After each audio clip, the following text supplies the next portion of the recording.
స్వాతంత్రం చాలా త్యాగాలతోటి సాధించుకున్నది. ఈ రోజున గౌరవ ప్రధానమంత్రి శ్రీ నరేంద్ర మోదీ గారి మార్గదర్శకంలో, ముఖ్యమంత్రి శ్రీ నారా చంద్రబాబు నాయుడు గారి నాయకత్వంలో అభివృద్ధి సంక్షేమం సమపాళ్లగా ముందుకు సాగుతూ ఉంది. ఇచ్చిన హామీల ప్రకారం సూపర్ 6ని అమలు చేస్తూ మహిళలకి ముఖ్య ప్రాధాన్యత ఇస్తున్నాం. రాష్ట్రంలో తల్లికి వందనం పథకం ద్వారా ఈ ఏడాది 67.27 లక్షల తల్లులకి, మాతృమూర్తులకి 8,745 కోట్లు వారి అకౌంట్స్లో జమ చేశాం. అలాగే దీపం పథకం కింద 2 విడతల్లో 1 కోటి ఉచిత గ్యాస్ సిలిండర్లు ఇచ్చి 5 ఏళ్లలో ఏడాదికి 3 సిలిండర్ల చొప్పున 13,423 కోట్లు ఖర్చు చేయబోతున్నాం. ఈ రోజు నుండి స్త్రీ శక్తి పథకం ద్వారా ఆర్టీసీ బస్సుల్లో మహిళలకి ఉచిత ప్రయాణాన్ని ప్రారంభిస్తున్నాం.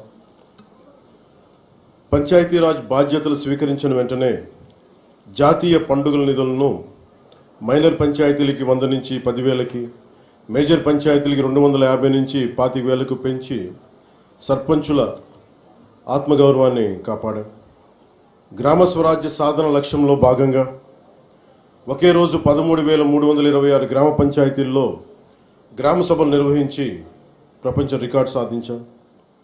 పల్లె పండుగ ద్వారా 4,000 కిలోమీటర్ల సిసి రోడ్లు, 22,500 మినీ గోకులాలు, 1,00,000 నీటి కుంటలు, 15,000 నీటి తొట్లు పూర్తి చేశాం. పంచాయతీరాజ్ ఇంజనీరింగ్ డిపార్ట్మెంట్ ద్వారా 2,000 కిలోమీటర్ల బీటీ రోడ్లు, 14 కొత్త వంతెనలు నిర్మించాం. గ్రామీణ ఉపాధి హామీ పథకం ద్వారా 75.23 లక్షల ఉపాధి శ్రామికులకు గ్రామాల్లోనే ఉపాధి కల్పించి ప్రమాద పరిహారం 50,000 నుంచి 4 లక్షలకు పెంచాం. అడవి తల్లి బాట కింద కొండ ప్రాంతాల్లో 1,005 కోట్లతోటి 625 గిరిజన గ్రామాలను అనుసంధానిస్తూ 1,069 కిలోమీటర్ల రోడ్ల నిర్మాణానికి ప్రధానమంత్రి జనజాతి ఆదివాసీ న్యాయ మహా అభియాన్ కింద ఉపాధి హామీ పథకం కింద రాష్ట్ర నిధులతోటి శ్రీకారం చుట్టాం.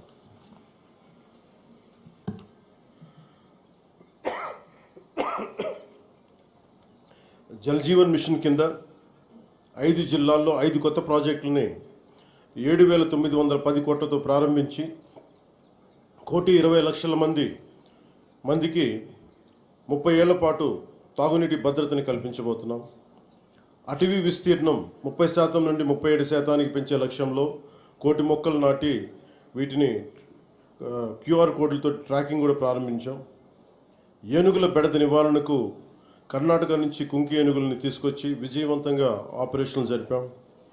ఎకో టూరిజం అభివృద్ధికి అరకులో వుడెన్ బ్రిడ్జ్ నగరవన యోజన కింద 1,122 కోట్లతోటి 61 ప్రాజెక్టులు చేపట్టాం. సైన్స్ అండ్ టెక్నాలజీలో విద్యార్థులకి ఫ్రూగల్ ఇన్నోవేషన్ కింద ప్రోత్సాహకాలు అందించే ప్రణాళికని సిద్ధం చేస్తున్నాం. ముఖ్యంగా కాకినాడ జిల్లా ప్రగతి నివేదిక, అన్నదాత సుఖీభవ, PM కిసాన్ పథకం ద్వారా 1,50,475 మంది రైతులకి 102 కోట్లు తొలి విడతగా జమ చేయడం జరిగింది. స్త్రీ శక్తి పథకం కింద మహిళలకు 187 ప్రత్యేక బస్సుల్లో ఉచిత ఆర్టీసీ ప్రయాణ పథకం ప్రారంభించడం జరుగుతోంది. తల్లికి వందనం పథకం ద్వారా 2,79,312 మంది విద్యార్థుల తల్లులకు ఖాతాలో ఒక్కొక్కరికి 13,000 రూపాయలు జమ చేయడం జరిగింది. అంతర్జాతీయ యోగా దినోత్సవంలో పాల్గొన్న 5,000 మంది యోగా శిక్షకులు, 8 లక్షల ప్రజలకు అభినందనలు తెలియజేస్తున్నాం. 2,69,148 లబ్ధిదారులకు ప్రతి నెల NTR భరోసా పింఛన్ల కింద 116 కోట్లు పంపిణీ చేయడం జరుగుతుంది. ఉపాధి హామీ పథకం ద్వారా 118.46 కోట్ల వేతనాలు, 93.46 కోట్ల మెటీరియల్ ఖర్చుతోటి గ్రామీణ అభివృద్ధి చేయడం జరుగుతూ ఉంది. గత ఏడాది 107 జాబ్ మేళాల ద్వారా 7,000 మందికి మన కాకినాడలో 7,000 మందికి ఉద్యోగాల అవకాశాలు కల్పించడం జరిగింది. ప్రతి అసెంబ్లీ నియోజకవర్గంలో స్కిల్ హబ్, పార్లమెంట్, పరిధిలో జేఎన్టీయు కాకినాడలో స్కిల్ కాలేజ్ ప్రారంభించడం జరిగింది.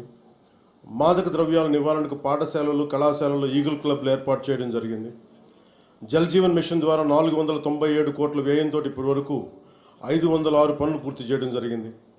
రోడ్లు భవనాల శాఖ ద్వారా 27 కోట్లతోటి రహదారులు గోతులు పూడ్చడం జరిగింది. గడిచిన ఏడాదిలో పిఠాపురం నియోజకవర్గంలో 308 కోట్లకు పైగా పనులు చేసి దేశంలోనే మోడల్ నియోజకవర్గంగా దాన్ని తీర్చిదిద్దుపోతున్నాం. వచ్చే 4 ఏళ్లలో మరింత ప్రగతికి కట్టుబడి ఉన్నామని మీ అందరికీ తెలియజేసుకుంటా ఉన్నాం. ఇంత అభివృద్ధిని మనం సాధించగలిగామంటే ప్రతిసారి కొన్ని చీకటి రోజులు వస్తాయి ప్రతి ఒక్కరికి. మన రాష్ట్రంలో 2019 నుంచి 2024 వరకు ఒక డార్క్ డేస్. బ్రిటిష్ వాళ్ళు ఎలా పరిపాలించారో, బ్రిటిష్ వాళ్ళు దేశాన్ని ఎలా కబంధ హస్తాల్లో పెట్టుకున్నారో మన రాష్ట్రం కూడా అలాంటి కబంధ హస్తాల్లో పెట్టుకున్నప్పుడు స్వాతంత్ర సమరయోధుల స్ఫూర్తితోటి ఒకటే ఎదుర్కొన్నాం. బ్రిటిష్ వాళ్ళు నేర్పించి వెళ్ళిపోయింది మనకి డివైడ్ అండ్ రూల్, మనల్ని విభజించండి పాలించండి అని. కానీ ఎలా మన కూటమి ప్రభుత్వం మన స్వాతంత్ర సమరయోధుల స్ఫూర్తితోటి యునైటెడ్ అండ్ రూల్, కలిసి ఉందాం, కలిసి పాలన చేద్దాం, ఇదే కూటమి ప్రభుత్వం తాలూకు ముఖ్య ఉద్దేశం. ఈ స్ఫూర్తిని మేము స్వాతంత్ర సమరయోధుల పోరాట స్ఫూర్తిని నుంచి మేము తీసుకున్నది.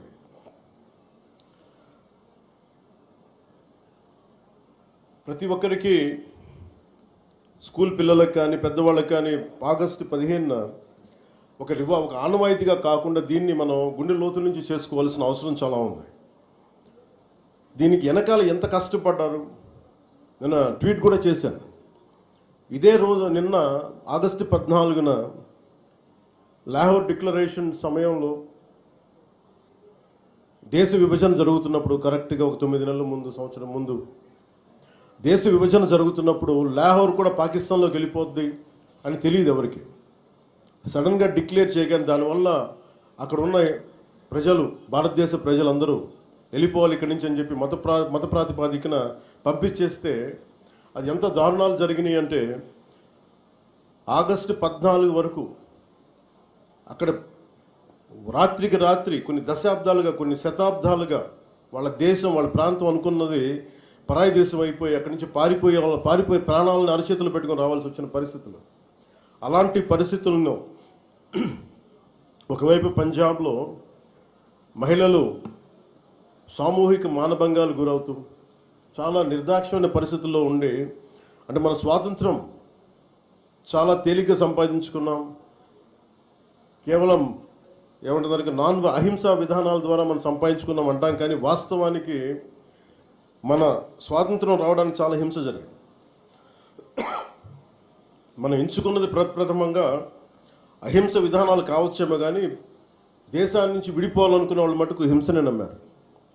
అది ఈ రోజుకి, దేశ విభజన జరిగినప్పటి నుంచి ఈ రోజు మన ఆపరేషన్ సింధూర్ దాకా మత ప్రాతిపాదికన హింస జరుగుతూనే ఉంది. ఎక్కడ కూడా భారతదేశం తన లౌకిక విధానాన్ని ఎప్పుడు మర్చిపోలేదు.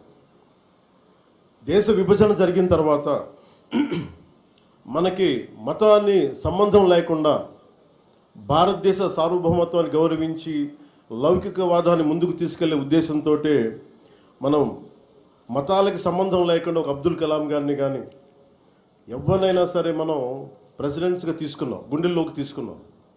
కానీ ఇది పాకిస్తాన్లో లేదు. పాకిస్తాన్లో ఎవరిని కూడా ఒక హిందూ క్రికెటర్ కానీ ఉంటే వాళ్ళు వెళ్ళిపోయే విధానం కానీ, అలాగే ఒక హిందూ ఒక బలమైన స్థానాల్లో కనిపించే నాయకులు కానీ ఎక్కడ కనిపించరు.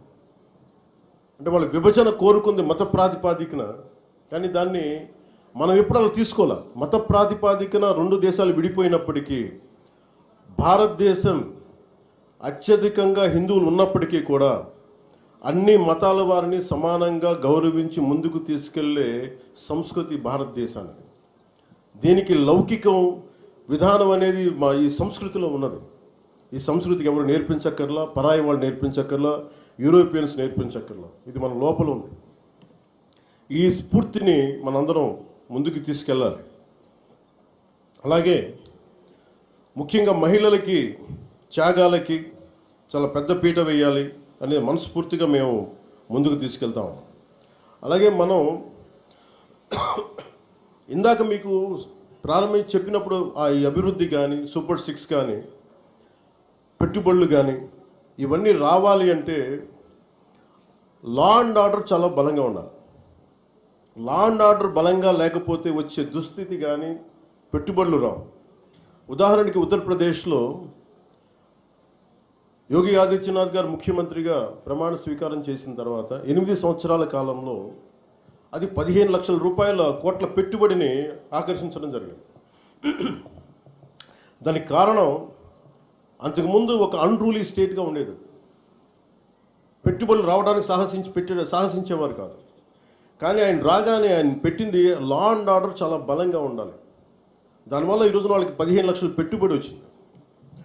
అలాగే ఆంధ్రప్రదేశ్కి లా అండ్ ఆర్డర్ చాలా చాలా క్లిష్టమైంది. అలాగే భవిష్యత్తుని పదే ఈ కూటమి ప్రభుత్వం ఒక దశాబ్దన్నర ఎందుకు ఉండాలి అని అంటున్నానంటే సుస్థిరత ప్రజలకు ఇవ్వాలన్న ఒక ఉద్దేశం తప్ప పదవుల్లో కూర్చొని దీన్ని ఎంజాయ్ చేయాలి లేదంటే దీన్ని ఆస్వాదించాలన్న కాంక్ష ఎవరికి లేదు. కానీ ఈ దుస్థితి నుంచి, ఎందుకంటే అనుక్షణం ప్రతిపక్ష నాయకులను చూస్తూనే ఉన్నారు. జాతీయ స్థాయి ప్రతిపక్ష నాయకుల నుంచి ఓడిపోతేనేమో సడన్గా ఓట్ చోరీ అంటారు. వాళ్ళు గెలిచినప్పుడేమో ఓట్ చోరీలు కనిపించే వాళ్ళకి. గత ప్రభుత్వంలో కూడా చూశాం. 2019లో వాళ్ళు గెలిచినప్పుడు మేము ఎక్కడా మాట అనలా. ప్రజలు తీర్పు ఇచ్చారు, దాన్ని గౌరవించాం. 2024లో 151 సీట్లు కూటమి ప్రభుత్వానికి ఇచ్చి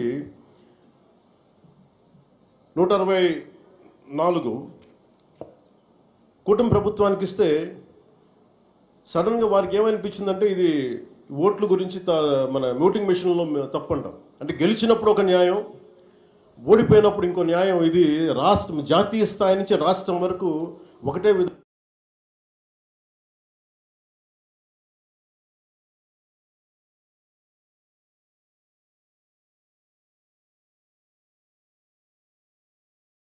దేశాలన్నిటికీ కూడా అంతర్గతంగా అస్థిరత సృష్టించడం వాడి విధానం. మనం దాంట్లో అంతర్జాతీయ కుట్రలో భాగంగా చూడాలి ఇదంతా. ఎప్పుడైతే భారతదేశం అంతర్గతంగా బలహీనపడుద్దో, ఒక కోటని దెబ్బ కొట్టాలంటే బయటోడు కొట్టడం కంటే కూడా లోపల ఉన్నోడు తలుపు తీస్తే వచ్చే నష్టం ఎక్కువ. అందుకని ఎప్పుడు కూడా విదేశీ శక్తులు అంతర్గతంగా ఎవరున్నారు భారతదేశంలో, వాళ్ళకి ఎలాంటి ఇన్ఫర్మేషన్ ఇస్తే బాగుంటుంది, వాళ్ళ ఎజెండాని వీళ్ళందరూ మోస్తున్నారు. దీన్ని ప్రజలందరూ కూడా చాలా సునిశ్చితంగా గమనించాలి.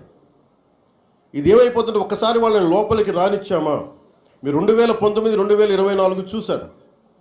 రోడ్డు మీదకి రావాలంటే భయాలు వచ్చినాయి ఒక్కొక్కళ్ళకి. ఈ రోజున కూటమి ప్రభుత్వాన్ని తిట్టడానికి ఎవరు ఇబ్బంది పట్టట్లా.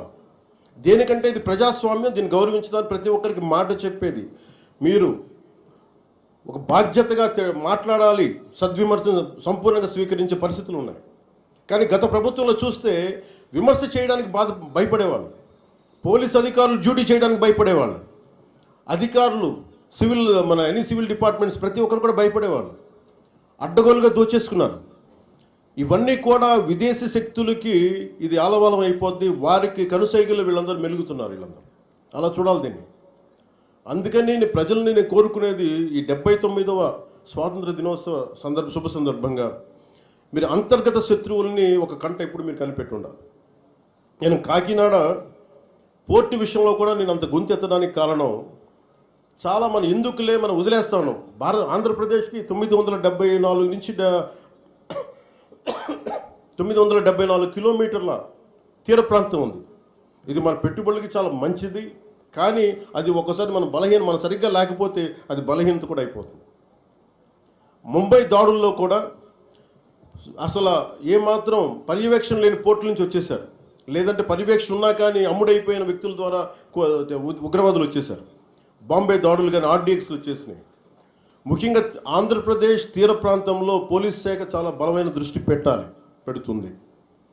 ఎందుకంటే నాకు ఇది కాకినాడ చాలా వల్నరబుల్గా అనిపిస్తుంది ఒకసారి రిపోర్టు చూస్తూ ఉంటే.